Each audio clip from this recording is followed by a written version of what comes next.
Alright, ladies and gentlemen, welcome to the grand final of the Beta Flash tournament number 74. It's going to be a best of 3, and we're in the first game. MacedonianTsar and Minot taking on Jonasnee and M.C.M. So let's take a look first at the MacedonianTsar army for Royal Scythia. So we got the regular Force Horse Archers, Royal Horse Archers on the left.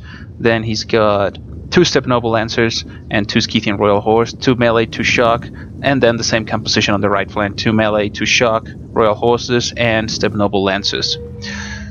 So very, very heavy. Let's take a look now at the Athenian component of the army. This is Minot commanding them. So we got 2 Thorax Hoplites on the left, assuming 2 on the right, yep. And then the main line is going to be pikemen. We see 4 pikemen flanked by 4 thorax swordmen, 2 on each side, and then the missiles is going to be light pelters, 4 of them, and then the general in a picked hoplite unit. Okay, now let's take a look at the Boii army of, well, actually let's look first at the Roxolani army of MCM. So 3 horse archers, only 3 horse archers, 2 Sarmatian Royal Lancers, shock cavalry on the right, the melee cav Sarmatian horsemen at the back, and then 3 more shock cavalry on the left, Sarmatian Royal Lancers, and they're supported by infantry units from Jonasnee, veteran spears, 1 on each side. So those spears just there to help in the infantry fight, I mean the cavalry fight. Let's see at Jonasnee army what else he's got. He's got axe warriors, 6 of them. 6 axe warriors in the main line. Then he's got Oathsworn, 3 more Oathsworn. I think that we've seen this build before. Yeah, 3 Oathsworn and then 3 more veteran spears. Okay, so that's 9 swords and 3 spears in the main army, and then noble horse again. Oh my god. Alright, so we're off. We're starting to see the skirmish on this side, and MacedonianTsar are doing a lot of good work on this veteran spears, just shooting them to death. They're down to half their men, 65 out of 120, so 55 men down, 56 now. So they're doing a great job, and apparently, well, they do know, obviously, MacedonianTsar and Minot, they do know they have the skirmish advantage, so that's what they pushing back. You know, they're just skirmishing, trying to get as many shots as they can, both from the missile cav and also from their infantry, which I don't think have shot any missiles yet because they're out of range. But they're certainly not gonna engage right away if they can skirmish for a bit. Okay, so here we go. So now the 2 hoplites are gonna, well, the spears, veteran spears and hoplites are gonna engage on the left flank. And this fight should obviously go for Athens because this unit is quite depleted, down to 50 men, while these thorax hoplites are still over 100 men. So again, just skirmishing, pushing back, and getting pretty close to the red line. They have to watch out because obviously red line camping is not allowed. So they have to watch out the distance to the red line. But I like to see this because this is something that we hadn't seen, at least I hadn't personally seen in most tournaments, like really skirmishing like Rome Total War style, when, you know, we used to really move the army around everywhere, and we used to move the army around, just avoiding contact, avoiding all fight at all cost.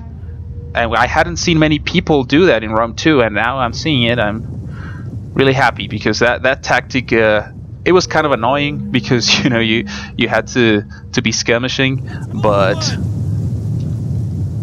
sometimes you couldn't catch up to the skirmish army. But you know, it's fair ground. So eventually they're gonna keep moving back. You know, they're just gonna stand their ground, and this is where they're gonna fight. They managed to get as many shots as they possibly could within the time frame.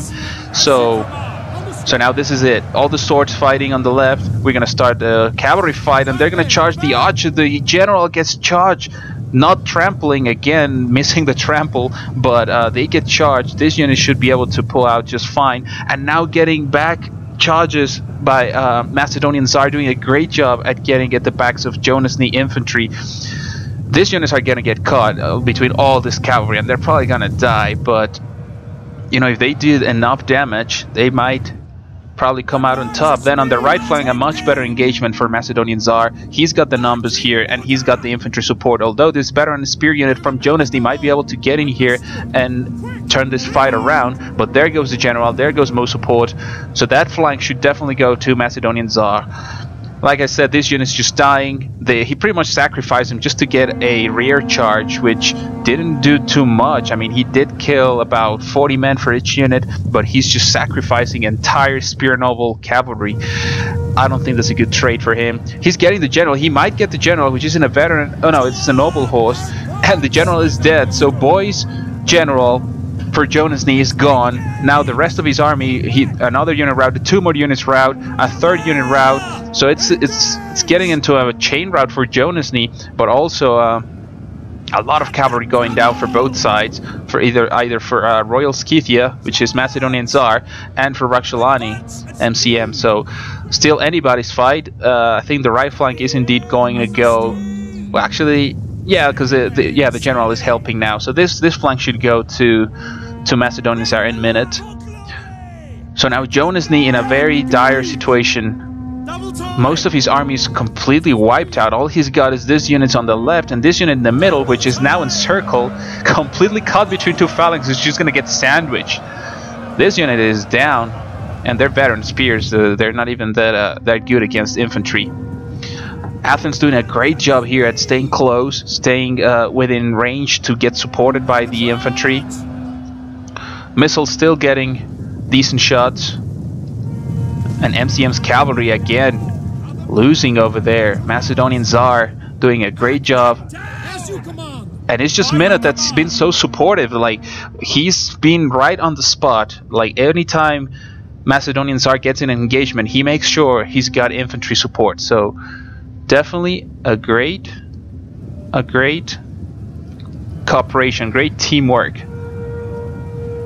But not all is lost for MCM and Jonasnee, because they're winning on this side. A lot of cavalry left for MCM. They're cleaning up this side. A lot of infantry, dude. There's a lot of infantry left by Minot. So I think it's pretty close. I think at this point, this is where Minot should be closing in.